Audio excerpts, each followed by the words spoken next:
সংবাদ বিনোদন করছে শ্যাম সুন্দর কোম্পানি জুয়েলার্স। মিস্টার গুঁড়ো মশলা নিশ্চিন্তের প্রতীক। স্বর্ণ কমল জুয়েলার্স। শেরি, ফিল দ্য ডিফারেন্স। সেরা রেজাল্টের একমাত্র ঠিকানা পারুল প্রকাশন। পাতা উল্টালেই সোনার খনি পারুল প্রকাশনী।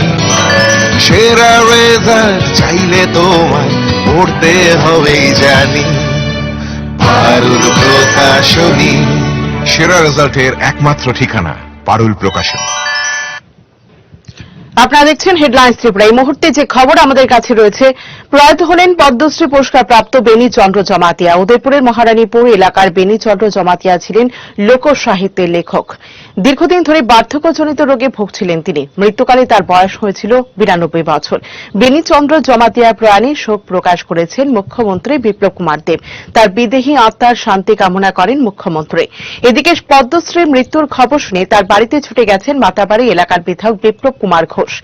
তিনি মৃতের পরিবার পরিজনের প্রতি সমবেদনা জ্ঞাপন করেছেন এবং তার আত্মার সদ্গতি কামনা করেছেন।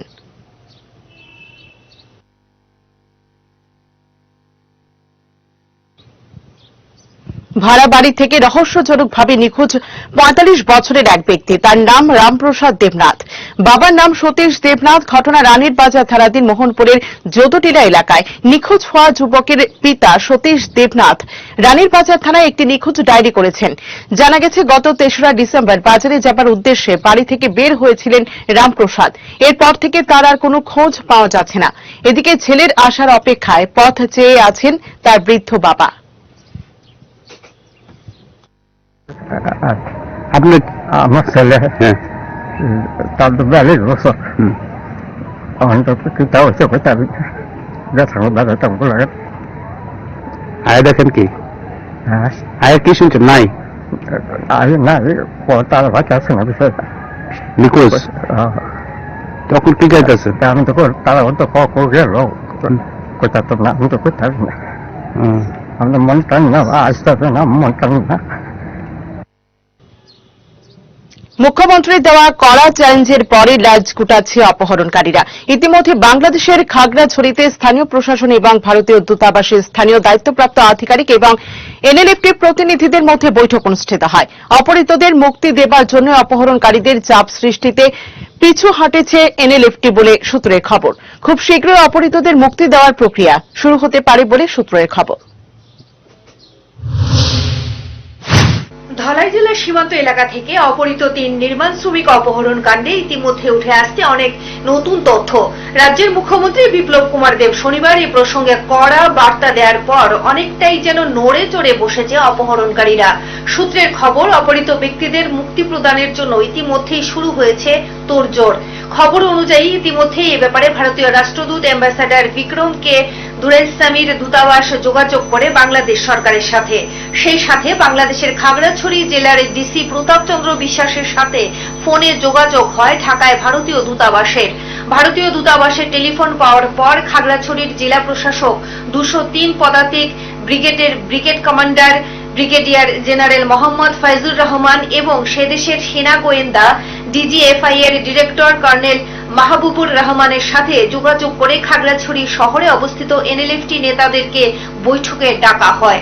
অপহৃত ব্যক্তিদের মুক্তির বিষয় নিয়ে শনিবারই অর্থাৎ 12 ডিসেম্বর দুপুরে এনএলএফটি নেতাদের সাথে বৈঠকে বসেন খাগড়াছড়ি জেলার প্রশাসক প্রতাপ চন্দ্র বিশ্বাস।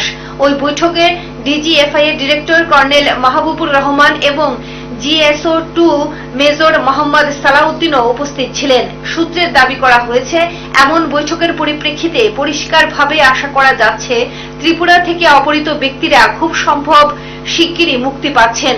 যদিও পুরো প্রক্রিয়ার কোনো অফিসিয়াল নোট থাকছে না, তবে এটাই আশার আলো যে ভারতীয় পণবন্দীরা ফেরত আসবেন।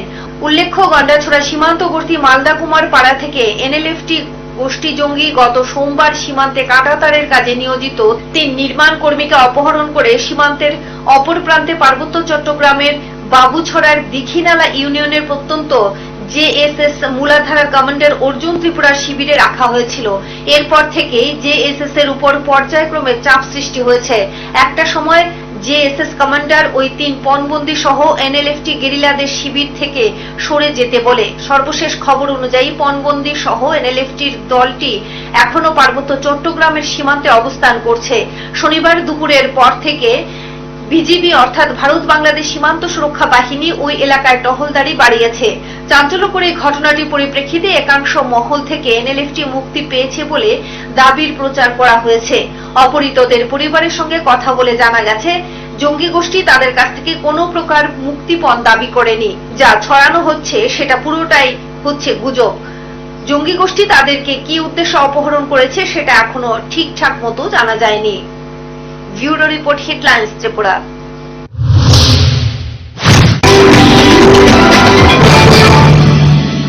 আমার এই সমস্ত রান্নার ম্যাজিশিয়ান সিস্টার গুঁড়ো মশলা। সিস্টার মানে? প্রতিটি ভারতীয় স্বাদে ও গুণে যুগ যুগ ধরে অদ্বিতীয় সিস্টার গুঁড়ো মশলা। সিস্টার গুঁড়ো মশলা যুগ যুগ ধরে এক এবং অদ্বিতীয়। যুগ যুগ ধরে সব সিস্টারদের একটাই পছন্দ, সিস্টার। সিস্টার গুঁড়ো মশলা নিশ্চিন্তের প্রতি সিস্টার গুঁড়ো মশলা।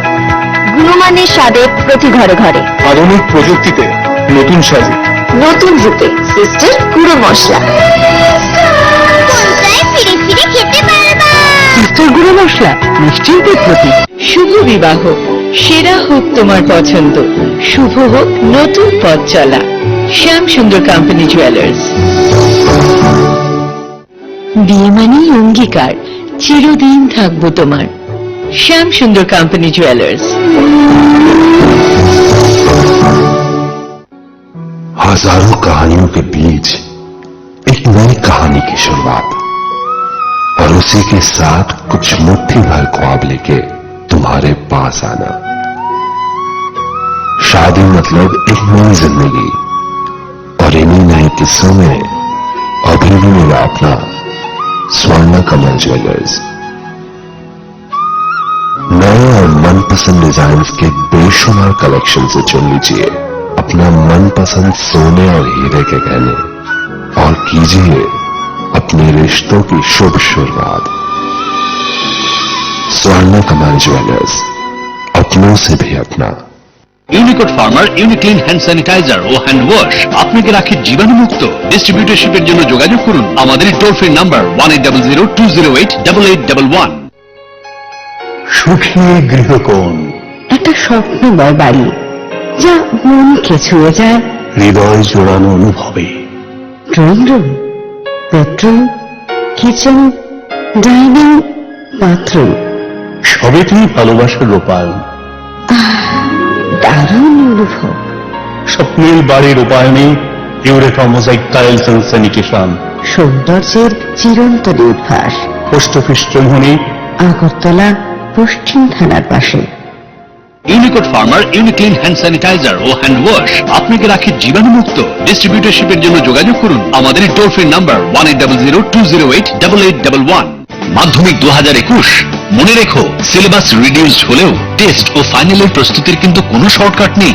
আর তাই তোমার প্রস্তুতিকে 100% ত্রুটিমুক্ত করতে পারুল প্রকাশনী নিয়ে এলো ত্রিপুরা মাধ্যমিক সলিউশনস। এতে আছে প্রচুর প্র্যাকটিস সেট এবং পর্ষদ প্রদত্ত মডেল কোশ্চেন্স এর নির্ভুল উত্তর, সেই সঙ্গে প্রতিটি বিষয়ে গ্যারান্টিযুক্ত মূল্যবান সাজেশনস। বিগত বছরের টেস্ট ও ফাইনালে সর্বাধিক কমনের রেকর্ড একমাত্র আমাদেরই, পারুল প্রকাশনী।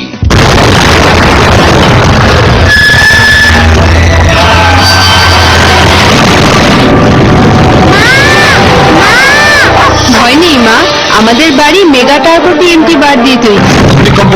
মেগা টার্বো টিএমটি বার হলো জিঙ্ক কোটেড, তাই নিশ্চিত আর তার অধিক রিড এরিয়া সিমেন্টকে আঁকড়ে ধরে রাখে, আর এর জন্য আপনার ঘর থাকে মজবুত ও দীর্ঘস্থায়ী। Mega turbo TMT bar, best engineer, best choice.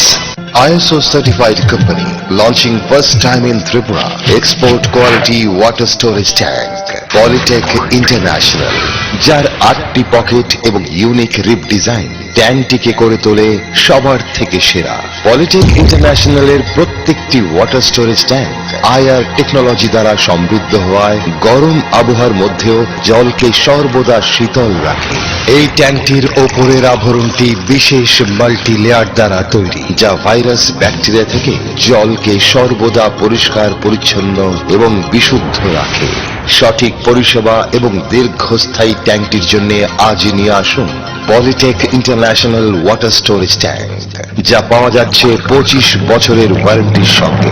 পলিটেক international, we make sensible tank. ব্যবহার করুন, বিশ্বাস হবে। জল বাঁচান, জীবন বাঁচান। প্রাণিয়াম লুব্রিকেন্ট নিয়ে এলো ভিআইপি ওভারসিজ। এই ভারতীয় কোম্পানি নিয়ে এলো বাইক, গাড়ি থেকে শুরু করে সমস্ত মোটর যানে ব্যবহৃত গুণমান সম্পন্ন engine well, gear well, steering well, break well, শকার well সহ সমস্ত lubricant product. ISO certified VIP overseas দেবে আপনার মোটরযানের সুরক্ষার বিশ্বস্ততা। আমাদের ঠিকানা ভিআইপি ওভারসিজ, শামলি বাজার, ফায়ার ব্রিগেডের বিপরীতে।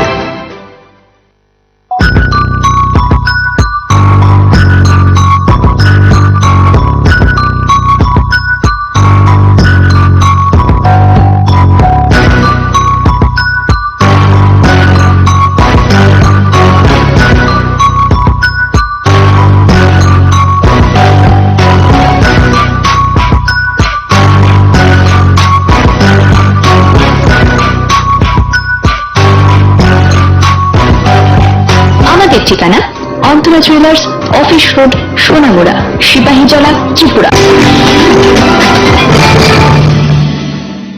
সিপিএম রাজ্য সম্পাদক গৌতম দাসের বিতর্কিত মন্তব্য ইস্যুতে এবার তাকে কটাক্ষ করলেন বিজেপির সাংসদ রেবতী ত্রিপুরা।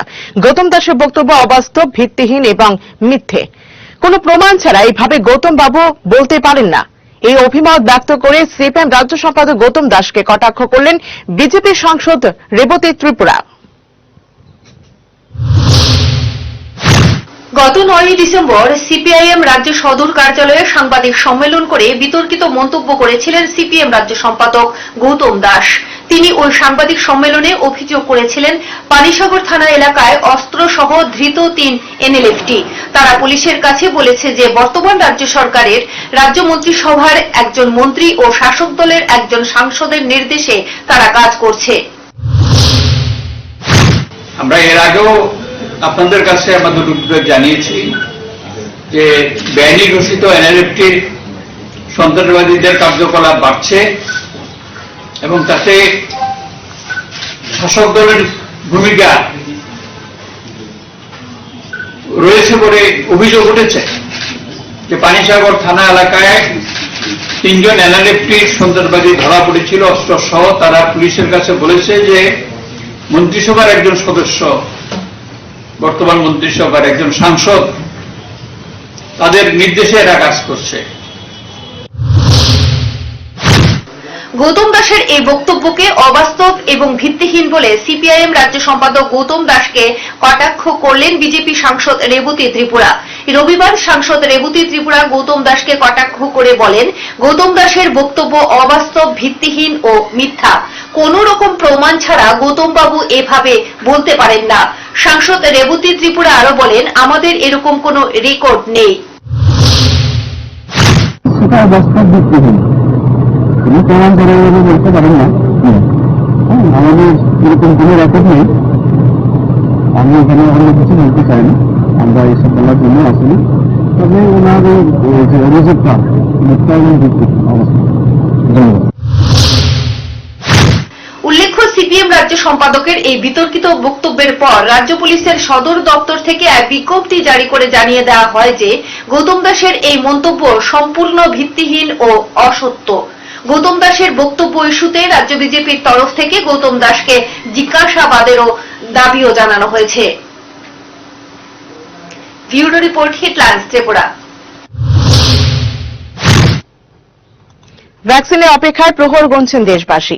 এমন আবহে কিভাবে সে ভ্যাকসিন বিলি করা হবে, কোন দফায় কারা ভ্যাকসিন পাবেন, কোন সেশনে কজন ভ্যাকসিন পাবেন, সব বিষয়ে এসওপি জারি করল কেন্দ্রীয় স্বাস্থ্য মন্ত্রক। ভ্যাকসিনের অপেক্ষায় প্রহর গুনছে দেশবাসী। এমন আবহে কিভাবে সে ভ্যাকসিন বিলি করা হবে, কোন দফায় কারা ভ্যাকসিন পাবেন, কোন সেশনে কজন ভ্যাকসিন পাবেন এইসব নিয়ে এসওপি জারি করল কেন্দ্র স্বাস্থ্য মন্ত্রক। প্রধানমন্ত্রী অবশ্য আগে জানিয়েছিলেন এক্ষেত্রে নির্বাচনী পরিকাঠামো ও লোকবল ব্যবহার করা হবে। গাইডলাইন্সও সেই ঘোষণারই প্রতিফলন দেখা গেল। এসওপিতে বলা হয়েছে একটি সেশনে অর্থাৎ একদিনে একটি ক্যাম্পে সর্বোচ্চ 100 জনকে ভ্যাকসিন দেওয়া হতে পারে। তবে সঠিক পরিকাঠামো থাকলে সেই সংখ্যাটা বেড়ে 200 জন হতে পারে। নির্দিষ্ট এলাকায় ক্যাম্প করা হবে। যেখানে এই ক্যাম্প হবে সেখানে ন্যূনতম 3টি ঘর থাকতে হবে: ওয়েটিং রুম, ভ্যাকসিন রুম ও অবজারভেশন রুম। কেন্দ্রের 112 পাতার এসওপি অনুযায়ী ভ্যাকসিন প্রদানকারী টিমে 5 জন করে সদস্য থাকবেন। একজন মুখ্য আধিকারিক ও বাকি 4 জন তাকে সাহায্য করবেন। মুখ্য আধিকারিক হবেন চিকিৎসক, নার্স, প্যারামেডিক্যাল কর্মী কিংবা ইনজেকশন দিতে পারে এমন কোনো ব্যক্তি। বাকি 4 জনের মধ্যে একজন রেজিস্টারে নাম নথিভুক্ত করবেন, অর্থাৎ কারা ভ্যাকসিন নিলেন সেই সমস্ত তথ্যের দেখভাল করবেন। এমনকি ক্যাম্পের প্রবেশ পথে নজর রাখার দায়িত্ব থাকবে তার উপর। তৃতীয় ব্যক্তি নথি যাচাই করবেন। চতুর্থ ও পঞ্চম অফিসার ভিড় নিয়ন্ত্রণ ও কমিউনিকেশনের দায়িত্বে থাকবেন।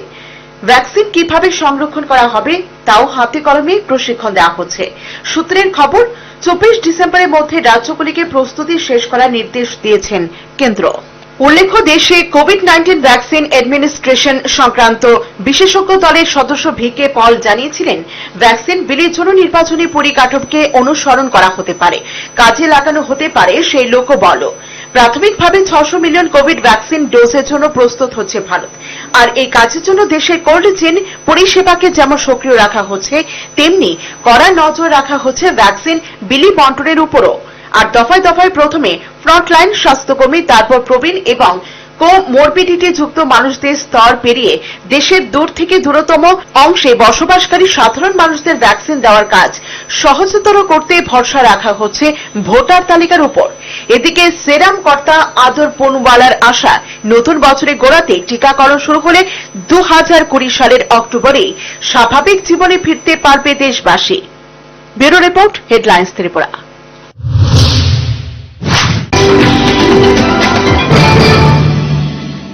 ট্যাঙ্ক মানে বর্তমানে P4E